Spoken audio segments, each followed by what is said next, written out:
Mukanya sih cantik banget. Terus dia masuk tuh ke klinik. Tanya sama dokter itu, "Neng, saya udah mau tutup, maaf ya," gitu. Nah, langsung tiba-tiba perempuan itu nangis. "Kok nangis? Saya salah ngomong apa gimana nih?" Gitu. Nah, perempuan itu keluar menuju gang kecil yang dimana gang itu menuju ke arah kali. Gelap tuh gangnya. Dengan rasa penasaran, dokter itu akhirnya ngikutin tuh perempuan itu. Pas di kegelapan, perempuan itu seketika terbang ke atas. Lalu perempuan itu tertawa melengking banget. Langsung dokter itu lari.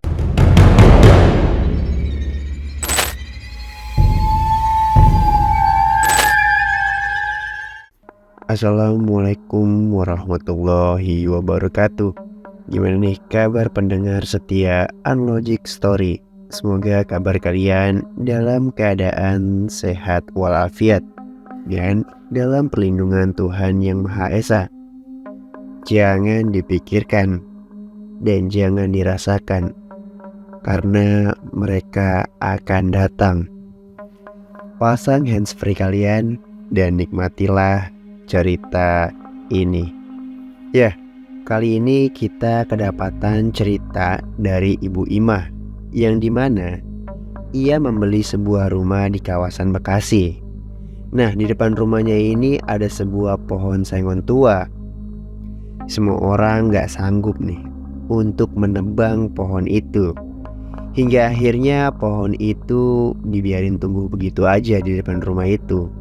Jadi posisi pohon itu ada di sebelah kanan, deket banget nih sama pagar.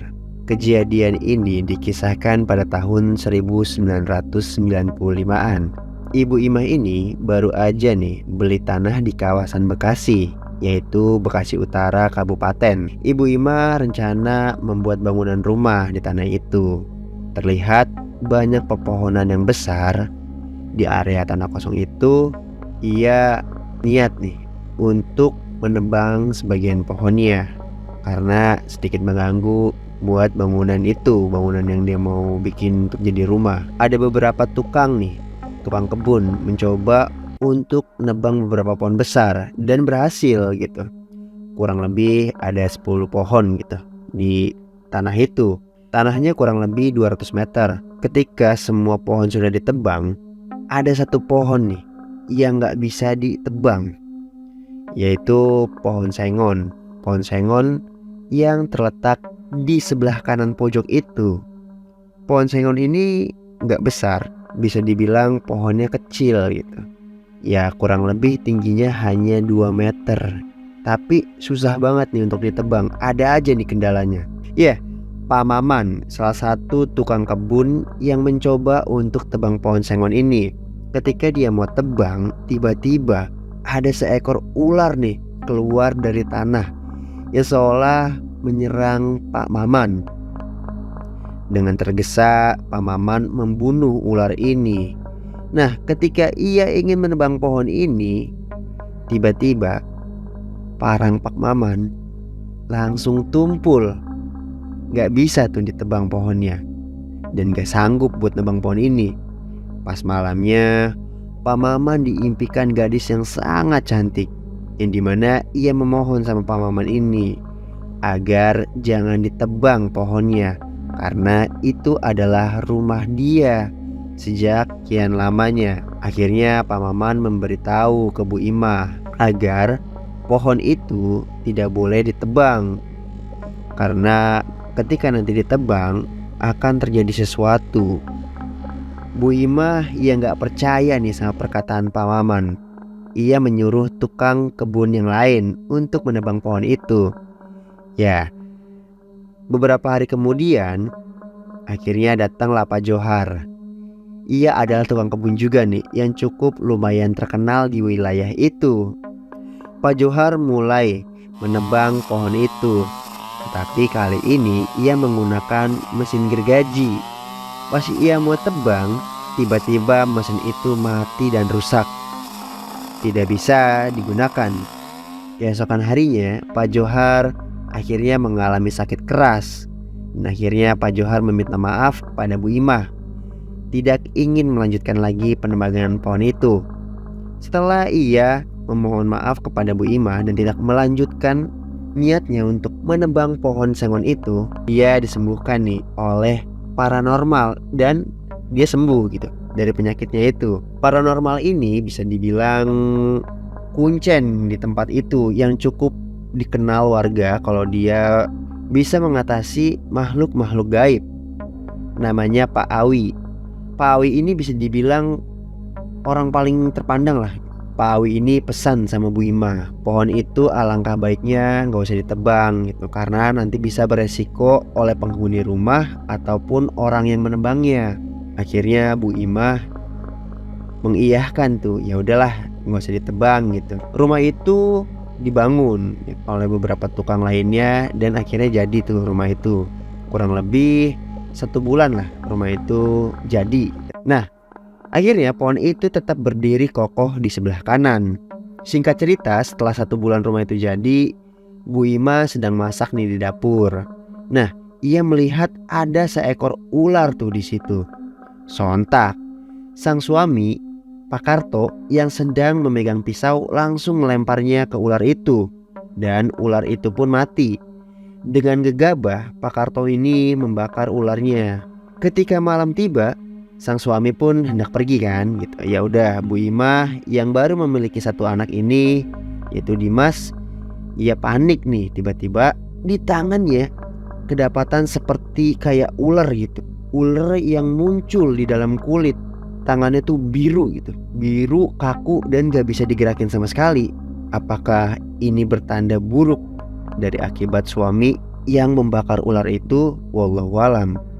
Akhirnya suami yang panik meminta pertolongan nih sama warga sekitar. Warga sekitar akhirnya menyarankan coba dibawa aja ke Pak Awi. Mungkin Pak Awi bisa mengatasi nih soal ini. Soalnya yang saya lihat nih, kata warga gitu, ini bukan sembarangan Pak, bukan sembarangan penyakit kulit. Kayak seperti ada ular gitu di dalam tangan Bu Imah ini. Bu Imah datang ke Pak Awi untuk minta diobati. Tibalah di rumah Pak Awi nih. Pak Karto, sang suami Bu Imah ini, bilang nih kronologi sebelum kejadian ini. Kayak tadi dia ketemu ular dan ularnya dimatiin, dibakar gitu. Pak Awi pun menyarankan Pak Karto, kalau ada ular di rumah atau sekitar area itu jangan dibunuh, apalagi dibakar gitu. Karena itu bisa jadi makhluk jelmaan ataupun sejenis lainnya. Pak Karto yang masih awam akhirnya meminta maaf atas perbuatannya. Pak Awi mencoba membalurkan minyak di tangan Bu Imah dengan beberapa bacaan-bacaan dan ritual. Tak butuh waktu yang sangat lama, hanya perlu waktu beberapa detik aja. Tangan Bu Imah ini bersih nih dari timbulnya ular yang ada di dalam kulit ini. Pak Karto akhirnya senang dan berterima kasih sama Pak Awi karena sudah mengobati istrinya. Pak Karto dan Pak Awi semakin lama semakin dekat, sering berkunjung gitu, kayak sering ngobrol, sering bersilaturahim. Sering berjalannya waktu, banyak nih kejanggalan di rumah barunya Bu Imah ini. Suatu ketika Bu Imah sedang tidur sama anaknya, si Dimas ini. Kebetulan sang suami pun lagi kerja malam. Pas lagi tidur, di pintu belakang tiba-tiba dibanting kenceng gitu sama makhluk gaib ini. Bu Imah yang sangat takut langsung mengunci pintu kamar karena ia itu takut. Takutnya sih bukan karena takut makhluk gaib, tetapi takut rampok. Pas pagi ia cek tuh pintu belakang dan ternyata itu nggak ada apa-apa dan pintunya masih terkunci rapat. Bu Imah langsung merasa ini ada yang janggal sama rumah ini. Mungkin perkenalan antara makhluk gaib yang sudah lama di situ. Rumah Bu Imah ini bisa dibilang rumah yang cukup luas di antara rumah lainnya yang ada di situ gitu. Rumah di Kafling itu. Suatu ketika Bu Imah sedang belanja nih di warung Bu Haji. Dan Bu Imah pun bercerita tentang rumahnya sama warga sekitar. Ngobrol tuh sama Bu Haji. Biasalah kalau misalkan ibu-ibu kalau lagi belanja pasti ada aja nih obrolannya. Ada salah satu warga gitu mendengar pembicaraan gaib masalah Bu Imah nih, yaitu Bu Yani. Dia ngomong nih sama Bu Imah, "Bu, semalam suami saya tuh baru pulang kerja, Bu. Ngeliat kuntil anak, Bu, di depan rumah ibu." Bu Imah langsung, "Ah, masa sih, Bu?" gitu. "Sungguh mati, Bu. Suami saya pulang jam 1 malam dan melihat ada perempuan rambutnya panjang banget, Bu. Bajunya tuh putih, mukanya pucat banget. Pas suami saya deketin, ternyata itu kuntilanak langsung terbang, Bu. Suami saya pikir itu kan perempuan lagi sedih gitu. Kenapa malam-malam? Apakah ia berantem sama suaminya gitu. Akhirnya Bu Ima nggak menghiraukan tuh. Kok malah jadi gosip-gosip yang nggak bener nih gitu. Akhirnya Bu Ima pulang. Merasa rumahnya itu kok dikait-kaitan sama makhluk gaib. Seiring berjalannya waktu, Bu Ima udah kayak ya udah tuh terima aja keadaan kayak gitulah rumahnya gitu. Kalau misalkan pun ada makhluk gaib ya udah nggak apa-apa, tapi jangan ganggu keluarganya Bu Ima gitu. Nah, yang lebih lucunya lagi nih, jadi ini kejadiannya udah sering terjadi ya. Udah beberapa tahun kemudian dari Bu Ima tinggal di situ gitu. Setiap ada motor ataupun kendaraan apapun itu ya lewat di depan pohon sengon itu, kendaraan itu selalu mati. Maksudnya 10 meter sebelum dari pohon sengon itu. Jadi motor tuh jalan nih, jalan dari gang, natek gitu, mati motornya. 10 meter jalan gitu, ada pohon sengon sebelah kiri, ya kan? Ya udah. Ketika lewat kisaran 5 meter dari pohon itu, di starter ataupun diselak lagi itu motornya, itu hidup. Wah gitu, jalan lagi. Ini sih nggak masuk logika gitu. Nggak 1-2 orang aja, tapi hampir sering. Dan bahkan untung-untungan nih kalau orang bisa lewat depan rumahnya Bu Imah yang ada pohon sengonnya itu, motornya lancar gitu. Wallahualam apakah itu hatinya bersih atau gimana ya yang depan rumah itu. Seiringnya waktu, Dimas memiliki adik nih yang bernama Abra. Ketika Ibu Imah lagi tidur sama kedua anaknya, dari jauh nih udah ada kedengeran suara motor nih. Bu Imah sama anaknya nih bilang nih, terus anaknya kan udah bisa ngomong gitu. Terus kayak ada suara motor ngomong nih ke kakaknya, "Kak, ibu mau tebak-tebakan sama kakak. Coba motornya mati gak nih kak?" gitu. Terus kata si kakak, "Pasti mati mah," gitu. Dah, motor itu kenceng tuh dia, buat gitu. Mati. Mati 10 meter sebelum dari pohon sengon itu mati. Tuh kan, bener kan gitu. Ya udah, akhirnya motor itu setelah melewati pohon sengon pasti hidup lagi. Nah, itu salah satu dari keanehan tuh yang sering terjadi yang dialami sama Ibu Ima dan keluarganya gitu. Hampir 5 tahun kejadian itu, ya udah, karena udah banyak bangunan di kawasan itu, jadi nggak terlalu sepi kayak sebelumnya gitu. Jadi nggak yang terlalu horor-horor banget lah gitu ya. Nah, pohon sengon itu masih tetap berdiri nih, berdiri tegak. Belum ada yang ngotak-ngatik gitu. Bentuknya ya sangat mini lah masih. Nggak gede, nggak kecil, udah segitu-gitu aja 2 meter. Kurang lebih itu ya 2 meter lah gitu. Cerita ini dialami oleh Pak Adi. Jadi Pak Adi ini niat untuk mendirikan bangunan di samping rumah Ibu Imah, yang dimana itu masih tanah kosong. Pak Adi ini bikin bangunan semacam rumah makan, tapi pakai kayu gitu, pakai kayu bambu itulah, kayak rumah-rumah warung-warung dulu kan gitu biasanya ya. Di sebelah bangunannya Pak Adi ini dibangunlah sebuah klinik, tapi masih menggunakan kayu kliniknya gitu, bukan ke bangunan yang kayak arah-arah sekarang gitu, namanya tahun 90-an lah ya. Warga sekitar sudah mengingatkan nih kalau pohon sengon itu jangan sampai ditebang karena nanti bisa menyerang keluarga gitu. Pak Adi yang nggak percaya sama mitos-mitos, ya udahlah, saya mau tebang pohon itu karena ngeganggu katanya, ngeganggu pemandangan warung Pak Adi.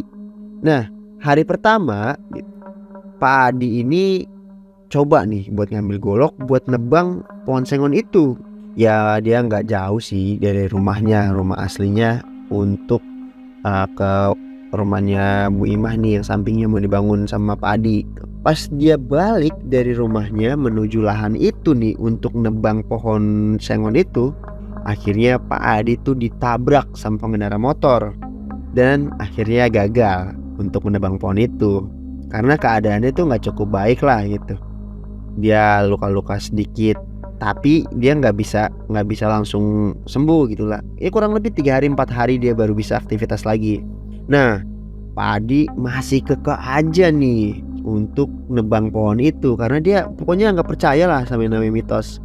Balik lagi dengan golok yang sangat tajam dan penuh dengan emosi itu. Pak Adi ini baca kayak semacam aji-aji lah ya kepercayaan dia gitu kan. Dia membabi buta tuh menebang pohon itu dan akhirnya berhasil menebang gitu. Warga pun heran kok bisa ya Pak Adi menebang pohon itu. Soalnya waktu Bu Imah ini bikin rumah gitu ya, tukang-tukang kebun tuh nggak ada yang bisa nebang, ada aja gitu kejadiannya. Bu Imah yang ketar-ketir kayak, waduh, dia khawatir nih, apa iya gitu nggak ada ganjarannya. Aduh gitu, karena ini bisa dibilang nih orang nih yang nebang ini Pak Adi itu jawara lah gitu di kampung itu, kayak jagoan gitu. Jarang orang yang berani ngeganggu dia atau melerai dia lah. Pohon itu akhirnya tebang. Semua warga tuh pada takut tuh kena ganjarannya. Dan bener aja nih, malamnya Pak Adi langsung sakit keras. Katanya seluruh badannya tuh pada ngilu. Dia teriak kesakitan gitu. Sakit, sakit gitu, sakit. Saking sakitnya Pak Adi itu bener-bener sampai gak bisa tidur, gak bisa makan, pokoknya gak bisa minum, badannya tuh habis sampai kurus banget gitu. Ya udah, setiap harinya hanya merintih sakit gitu. Terus dia teriak-teriak tuh, ampun, ampun, saya minta maaf gitu. Istrinya bilang begitu ke warga sekitar. Pak Awi yang sedang menengok nih, sungguh prihatin saya melihat Pak Adi ini. Ya udah, akhirnya sakitnya Pak Adi itu berkelanjutan dan Pak Adi ini meninggal dengan keadaan yang sangat sedih gitu. Badannya kurus gitu. Ya kurang lebih 2 tahunan lah gitu dia menjalani sakit-sakitan itu. 2 tahunan dan akhirnya dia meninggal. Gak sampai di situ aja nih. Cerita ini dari dokter yang membangun klinik di samping warungnya Pak Adi. Suatu ketika dokter muda ini baru aja nih ya kan menjalani aktivitasnya lah di klinik itu. Jam 10 malam pun tiba. Waktunya untuk tutup klinik dong. Akhirnya dia tutup tuh hordeng, pelan-pelan tutup hordeng. Kok ada perempuan gitu yang masuk pakai baju gamis putih nih. Rambutnya panjang banget gitu, tapi mukanya nunduk gitu. Mukanya sih cantik banget. Terus dia masuk tuh ke klinik. Tanya sama dokter itu, "Neng, saya udah mau tutup, maaf ya," gitu. Nah, langsung tiba-tiba perempuan itu nangis. Kok nangis? Saya salah ngomong apa gimana nih gitu. Nah, perempuan itu keluar menuju gang kecil yang dimana gang itu menuju ke arah kali. Gelap tuh gangnya. Dengan rasa penasaran, dokter itu akhirnya ngikutin tuh perempuan itu. Pas di kegelapan, perempuan itu seketika terbang ke atas. Lalu perempuan itu tertawa melengking banget. Langsung dokter itu lari tuh dari gang itu gitu, lari ke klinik buat ambil barang-barangnya lalu pulang gitu. Terus dia minta tolong sama warga, tolong, ada kuntilanak, tolong. Itu satu cerita dari dokter itu yang membuka klinik di samping warungnya Pak Adi. Nah, kejadian ini dialami oleh sopir mobil angkot nih. Jadi Bang Maman baru pulang narik angkot gitu. Dia pulang, dia setel musik tuh kenceng-kenceng tuh di angkotnya. Ya kan kalau misalkan dulu nggak setel musik, sepi dong di jalanan, mungkin serem gitu ya. Ketika dia lewat, mobil itu jeblos tuh. Tepat di mana lobang itu adalah yang dulunya bekas ponsengon sebelum ditebang sama Pak Adi. Mobil itu dicoba tuh untuk dikeluarin bannya dari lubang itu, nggak bisa. 4 orang nggak bisa, 5 orang nggak bisa. Akhirnya warga rame tuh di situ untuk angkat mobil itu, tetap nggak bisa. Akhirnya Pak Awi datang, ya kan. Pak Awi datang, Pak Awi baca-baca kayak semacam ritual gitu, sama bakar kemenyan. Nggak lama kemudian mobil itu langsung bisa keangkat. Itulah ajaibnya ya, tempat dimana dulu bekas persinggahan lah. Nggak tahu itu bekas siapa ya kan. Ini ada cerita lagi dari anak kecil nih. Suatu ketika anak-anaknya habis pulang sholat subuh, dimana ia tuh pulang gitu sekitaran jam setengah 6 lah. Namanya si Mulia. Tiba-tiba dia tuh ngelihat sosok kuntilanak lagi terbang di atas lahan yang dulu pernah dibangun sama Pak Adi. Itu kuntilanak itu terbang melayang-layang tuh, cepet set set set set gitu. Terus dia mengeluarkan tawa yang sangat serem banget. Mulia yang kala itu melihat, besokannya langsung jatuh sakit seminggu tuh, diobatin lagi sama Pak Awi. Jadi banyak tuh teror-teror di situ terkait ponsengon itu. Nah, yang kali ini baru banget diceritain tuh kisaran tahun 2005 kan. Ini diceritain oleh anaknya Bu Imah. Dimas kan sudah meranjak dewasa lah ya. Jadi dia cerita ada orang nih gitu, ada orang yang nunjuk ke arah tower, dimana tower itu kan baru dibangun ya. Ada bangunan baru tower di desa itu buat kayak pemancar sinyal lah. Jam 10 malam tuh kayak orang tukang ojek pulang gitu, dia nunjuk-nunjuk ke atas, wah ada orang mau gantung diri, ada orang mau gantung diri gitu. Warga melihat gitu, ada orang kayak pakai baju putih di atas tower gitu, kayak pengen loncat gitu. Nah, salah satu dari warga akhirnya manjat ke atas gitu kan, ditemenin lagi sama temennya, jadi 2 orang untuk merayu gitu biar jangan lompat. Dan ternyata sesampai di atas itu nggak ada apa-apa. Sontak warga kayak, ini kenapa gitu. Ya udah, akhirnya warga pun bubar karena nggak ada sosok yang dimaksud orang membunuh diri itu. Sungguh heran tuh. Seiring berjalannya waktu, akhirnya rumah Bu Imah tuh dijual, dan tanahnya yang dulu dibangun sama Pak Adi sekarang juga dibeli sama orang lain untuk dibangun rumah juga. Sekarang Bu Imah tuh udah nggak tinggal lagi di situ. Ya kurang lebih cerita desa itu ya kayak gitulah gitu. Ada rumor juga nih, gitu. Ada rumor di mana katanya itu Kunti adalah warga salah satu desa tersebut yang dulunya dia hamil dan meninggal. Jadi dia hamil, meninggal sama bayinya, dan dikuburnya tuh nggak layak lah gitu, nggak layak, kayak semena-mena aja gitu kuburnya. Dan ada juga rumor bilang kalau misalkan kuburannya itu ada di beberapa pondasi rumah warga, salah satu rumah warga. Ada yang juga dibilang di rumah Pak ya. Mungkin itu aja cerita singkat dari Bu Imah nih terkait ponsengon kecil yang ada di depan rumahnya. Menurut kalian gimana nih? Terus dukung channel ini agar terus berkembang. Semoga kita mendapatkan cerita-cerita horor lainnya. Sampai ketemu di cerita selanjutnya. Assalamualaikum warahmatullahi wabarakatuh.